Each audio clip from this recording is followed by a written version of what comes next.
시청자 여러분 안녕하십니까? 12시 40분 인사드립니다. 박민영의 SNS 박민영입니다. 세상 만사예요. 100% 정답, 100% 맞는 것 이런 건 없겠죠. 주식시장에서 이렇게 매일같이 실전 매매를 하다 보니까 그런 것을 좀 실감하게 됩니다. 때에 따라서 그리고 종목의 성격에 따라서 100% 길게 가져가야 된다. 혹은 뭐 짧게 빠져나와야 된다. 이런 게 정해져 있지는 않은 것 같아요. 상황에 맞춰서 좀 유연하게 대응해야 되는 것 같습니다. 그래서 사실 시장을 두고 종목을 두고 그 어느 누구도 확신할 수 없다라는 불확실성이 있고요. 또 반대로 시장은 열려있기 때문에 누구나 도전할 수 있다는 장점도 있습니다. 그래서 오늘의 도전자, 매일의 도전자 박민영 또다시 오늘 시장과 제 포트에 도전해보도록 하겠습니다. 어떤 현황을 띠고 있을지 또 오늘 추가적인 전략은 무엇이 있을지 지금부터 고민하시죠.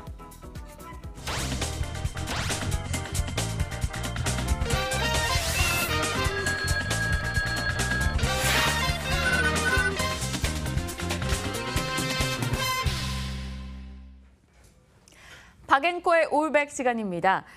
오늘요 방송 전에 사람 참 모르겠다고요. 제 일상도요. USB를 잃어버려가지고 공인인증서가 사라졌습니다.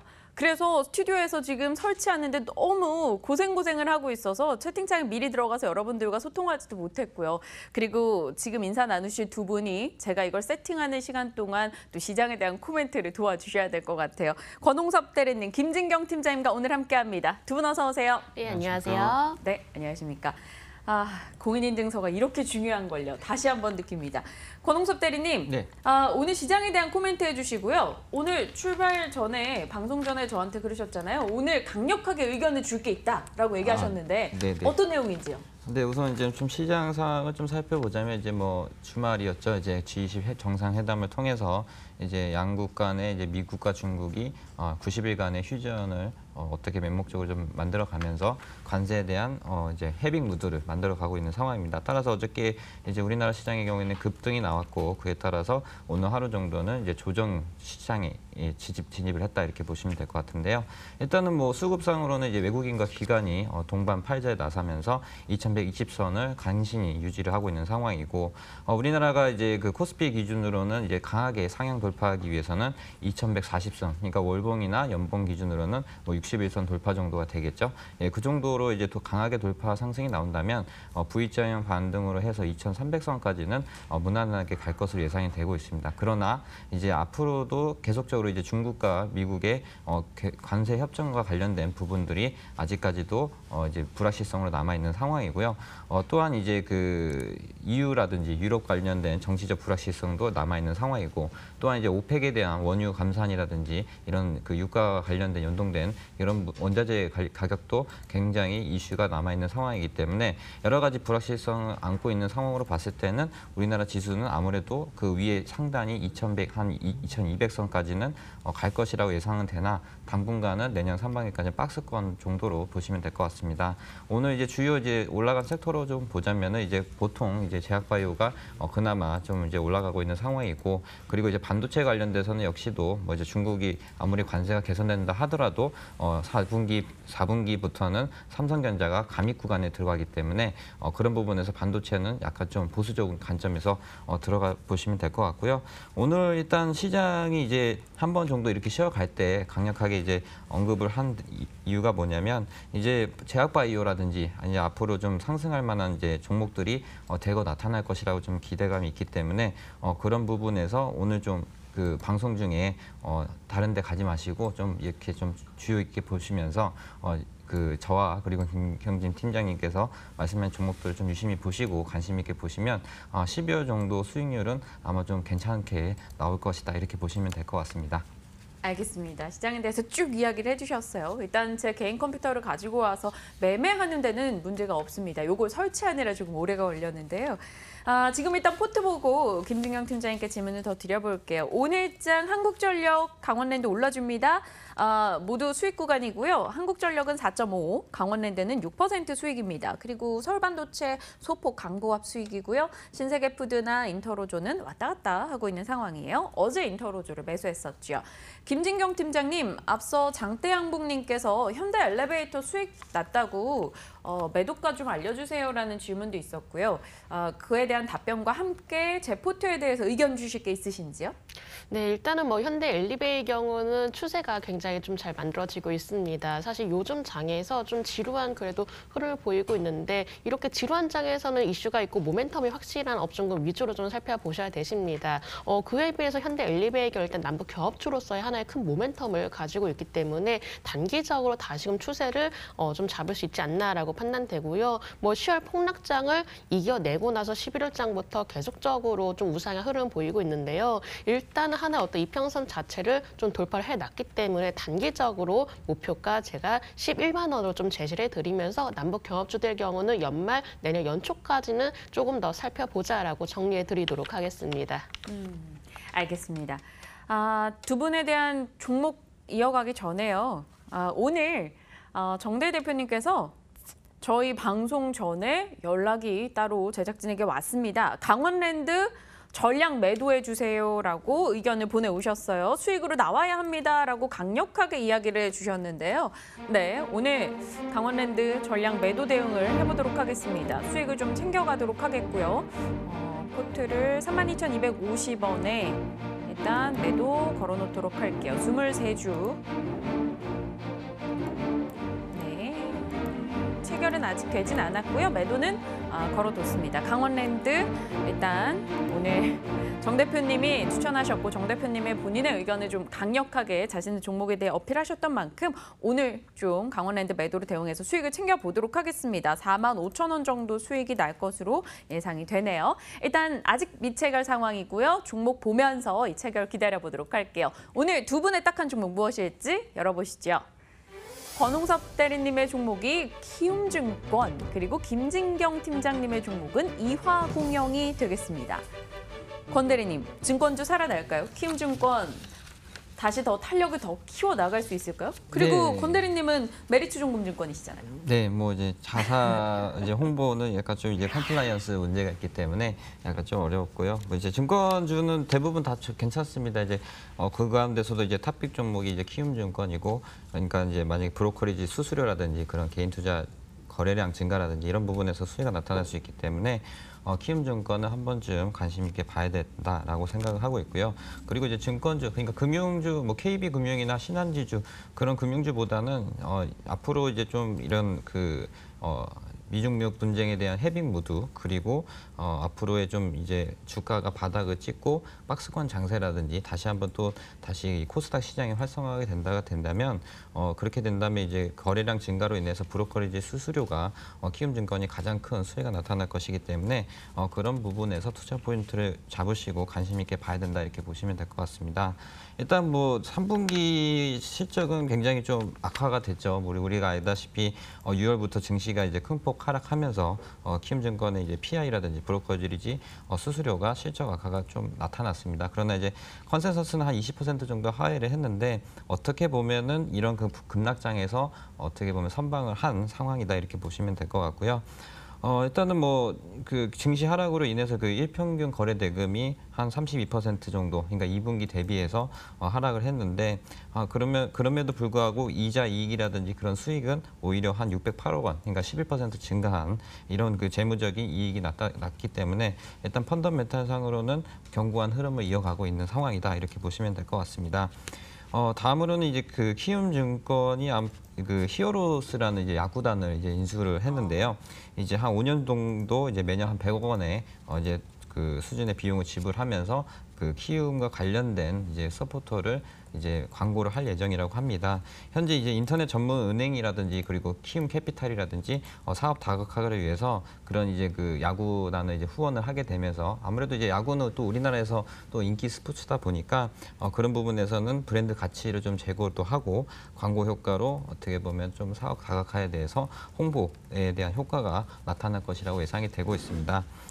일단 뭐 사업 다각화 측면에서는 이제 아까 캐피탈을 언급을 해드렸는데요. 일단 10월 말부터 키움 캐피탈이 자본금 100억을 하고 그다음 유상증자 400억을 더해서 500억 원까지 지금 증가했는데 현재는 이제 그 기업 금융과 그리고 부동산 투자로 포트폴리오를 다양하게 하고 있습니다. 원래 과거에는 이제 뭐 한투캐피탈이라든지 캐피탈사들이 부동산 투자라든지 뭐 기업 대출로 해서 상당 부분 이익을 내고 있었는데요. 키움증권은 그동안 계속적으로 이런 개인 투자자들이라든지 그런 브로커리 수익 쪽에만 치중했던 반면에 이렇게 이제 10월부터 그리고 내년부터 해가지고 새롭게 사업 다각화를 이제 좀 선도하면서 이익 안정성 증가가 좀 고려되고 있습니다. 향후에는 이제 주식담보대출이라든지 현재 뭐 저축은행에서 하고 있는 고금리 이제 주식담보대출을 영업할 추가할 계획이라고 있기 때문에 향후에 이제 금리적인 부분이라든지 그런 부분에서 수수료라든지 이익이 상당 부분 개선될 것으로 예상이 되고 있습니다. 또한 이제 우리가 이제 최근 들어서 가장 그 이제 이슈가 뭐냐면 이제 증권거래세 폐지죠. 증권거래세가 이제 외국의 경우에는 중국 같은 경우에는 0.15 정도 되고요. 그리고 미국이나 뭐 선진국은 증권거래세가 없습니다.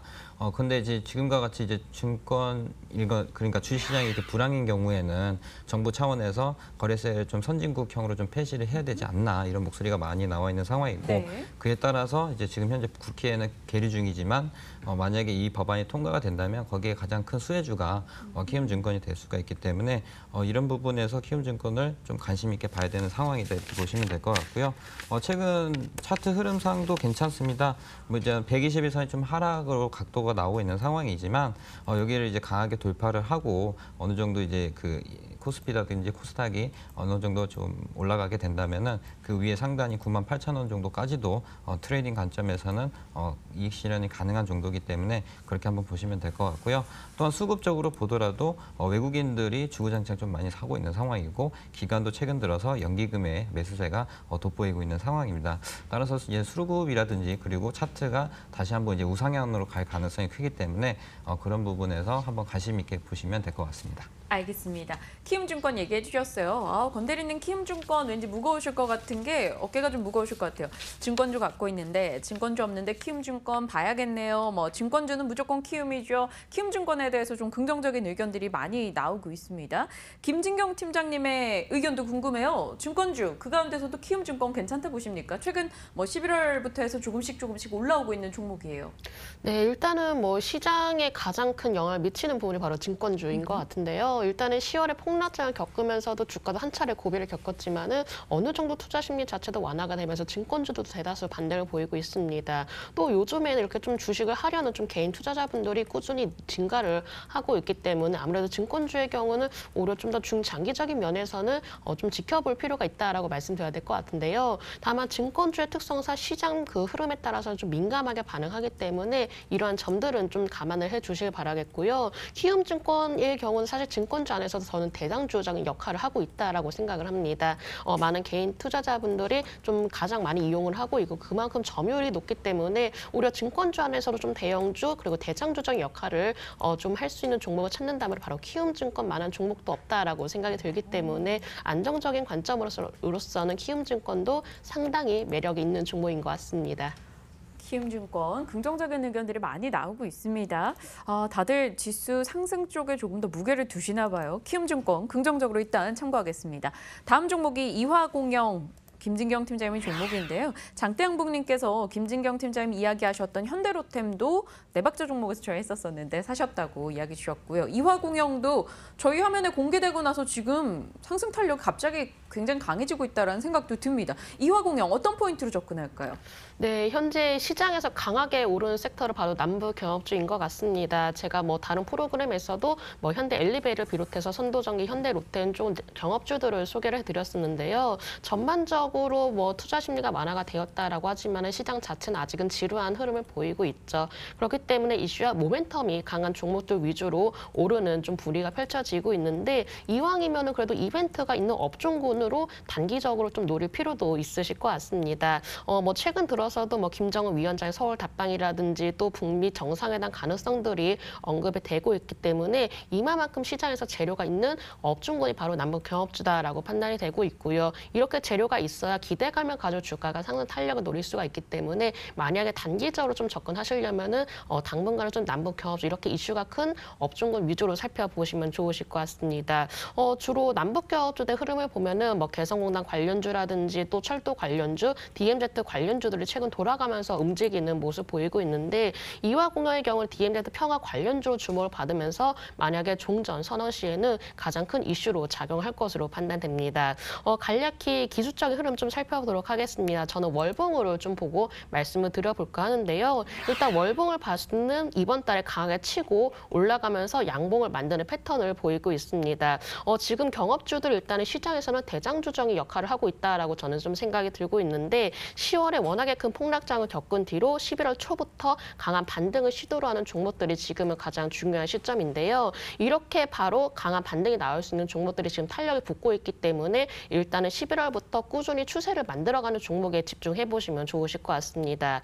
지금 시장에서 대다수 종목들이 많이 큰 폭으로 하락한 상황이지만은 또 근래 탄력이 붙지 못하는 종목들도 있습니다. 이러한 종목군의 경우는 좀 시간이 걸릴 수가 있기 때문에 단기적인 관점을 노리실 경우에는 이 점을 꼭 참고를 해보시면 좋으실 것 같고요. 대체적으로 남북 경합주들은 11월 장 들어서부터 서서히 상승 추세로 돌아서는 모습을 보이고 있는데 다만 남북 경합주의 경우 좀 테마주적인 성격을 가지고 있기 때문에 오히려 변동성이 심한 수용주보다는 이처럼 대장주적인 역할을 하고 있는 종목에 집중적으로 관심을 두셔도 좋으실 것 같고요. 최종 목표가의 경우는 제가 8,500원 선으로 좀 제시를 드리면서 손절가의 경우는 6,600원 제시해 드리도록 하겠습니다.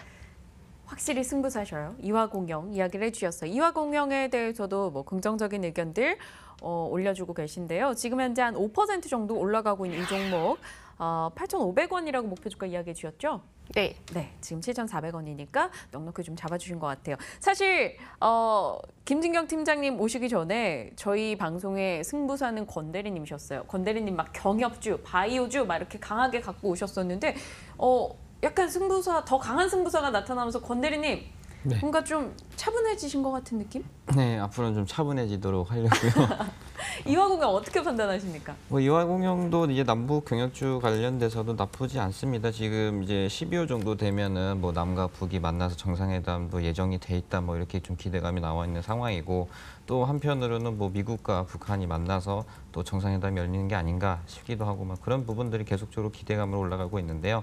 일단은 이제 좀 뉴스가 나오기 전에 한번 사보는 것도 나쁘지 않을 것 같습니다. 지금 뭐 흐름상으로도 남북 경협주들이 지금 한 3% 내지는 5% 강한 상승세가 나타나고 있는데요. 만약에 이제 12월 중에 뭐 남북 정상회담이 뭐 한다라고 얘기가 나오면 그때 가서 차익 실현을 하는 것도 나쁘지 않은 상황이기 때문에 제가 뭐 항상 말씀드렸지만 쫓아 사는 것보다는 이제 좀 밑으로 빠졌을 때 아무 뉴스가 없을 때 좀 샀다가 이제 뉴스가 나오기 전날이나 뭐 전날에 당일날이라든지 이런 부분에서 팔게 되면은 뭐 남북 경협주는 뜨거운 계속적으로 테마이기 때문에 계속적으로 관심 있게 보시면 될 것 같습니다. 이화공영요? 조금 떨어질 때 매수해보자라는 의견이신데요. 김진경 팀장 그럼 오늘 저 매수하지 마요? 네, 일단 이화공영의 경우는 좀 분할적으로 매수를 해봐도 좋으실 것 같습니다. 사실 남북 경합주들이 조금 갑작스럽게 올라가는 급등하는 좀 그 경향도 있기 때문에 오히려 지금 소폭 사시더라도 만약에 다시 눌렸을 때 추가 매수를 하셔도 되실 것 같고요. 만약에 눌림 없이 바로 치고 올라간다면 또 매수 타임을 놓칠 수가 있기 때문에 조금씩 분할적으로 나누어서 매수를 해보셔도 괜찮으실 것 같습니다. 알겠습니다. 일단 강원랜드 포트에서 아직 매도 체결이 되진 않았고요. 음악을 왜 이렇게 빨리 주셨죠? 제가 두 분과 같이 종목 고민을 좀 해보려고 했는데 권대리님, 네. 키움증권과 이화공영 오늘 어떤 걸 살까요? 제가 살 것 봤을 같으세요? 때는 오늘은 좀 쉬실 것 같은데요. 아 그래요? 네. 왜요? 오늘은 좀 비도 오고 차분하게 좀 시간을 좀 두면서 일단 종목도 많이 가지고 있는 상황이고 어머 강원랜드 나가면 내 종목인데요? 아 그런가요? 뭐 그래서 물론 그것도 뭐 많긴 예, 하죠. 차후에 좀 뭐 한번 쉬었다가 사시지 않을까 좀 그렇게 보고 있습니다. 권대리님이 부쩍 몸을 좀 사리시는 것 같아요, 여러분. 자꾸 본인 나오는 날에 매수하지 말라고 이야기하시는데 김진경 팀장님 의견은요? 키움증권이나 이화공영 오늘 살만하다라고 일단 뭐 이화공영은 조금 분할 매수로 얘기해 주셨고요. 네, 사실 오늘 두 종목이 성격이 좀 너무나 다릅니다. 맞아요. 예, 키움증권에서는 좀 더 완만하게 상승세를 좀 노려보자라고 볼 수 있다면 일단 이화공의 경우는 조금 단기적으로 좀 승부를 보자라는 종목이기 때문에 이러한 부분에 대해서는 좀 투자성에 따라서 달라지지 않을까라고 생각이 듭니다. 알겠습니다. 지금 포트에서 저희 이야기 나누는 사이에 강원랜드가 매도 체결이 됐습니다. 뭐 수수료, 차태고 포트고에서 지금 한 37,000원 정도 이득을 봤는데요. 어찌됐건 수익으로 12월 출발 좋습니다. 수익으로 나오게 됐고요. 6% 수익 실현이 된 강원랜드 기분 좋게 보내줬습니다. 일단 뭐 앞으로도 들고 계신 분들 잘 되시길 바라고요. 저는 일단 포트에서 제외를 했습니다. 그리고 신세계푸드는 2주 정도라서 비중 크지 않은 상황에서 놓고 본다면 한 3종목 정도의 종목 비중을 실어 넣었고요. 현금은 한 180만 원 정도 보유 중입니다. 고민스러운 오늘이네요. 이화공영, 키움증권. 네, 키움증권, 이화공영.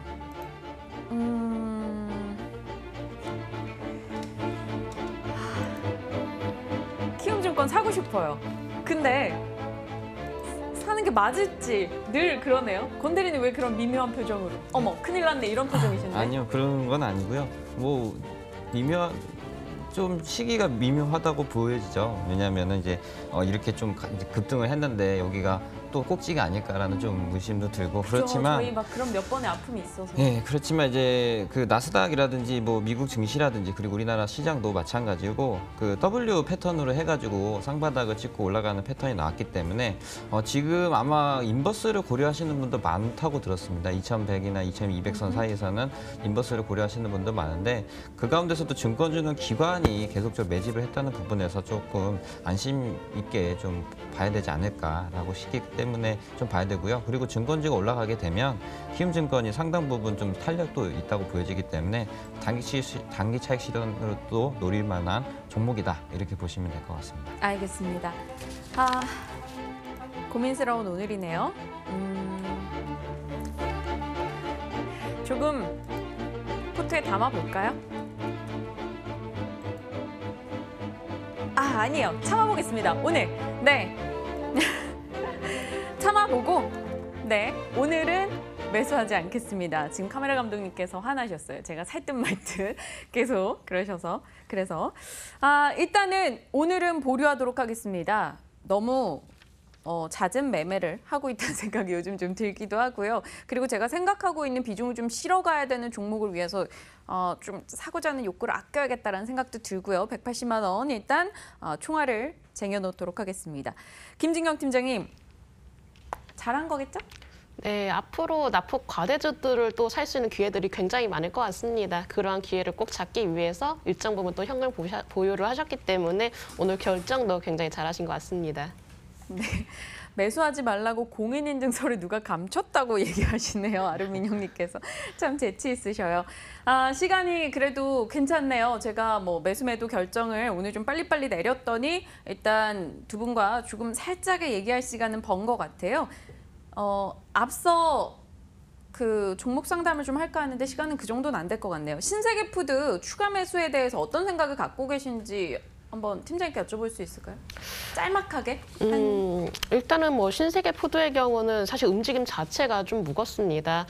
사실 뭐 그러니까 지금 물론 바닥에서 반등이 나오고 있지만은 움직임이 좀 느린 종목이기 때문에 단기적인 관점으로는 아직은 좀 불리하다라고 좀 정리해 드리도록 하겠습니다. 알겠습니다. 그럼 좀 더 지켜보고 내일 신준섭 팀장님의 종목이니까 이야기 나눠보겠습니다. 두 분 여기서 보내드리고요. 저희 같이 인사할게요. 시청해주신 여러분 고맙습니다.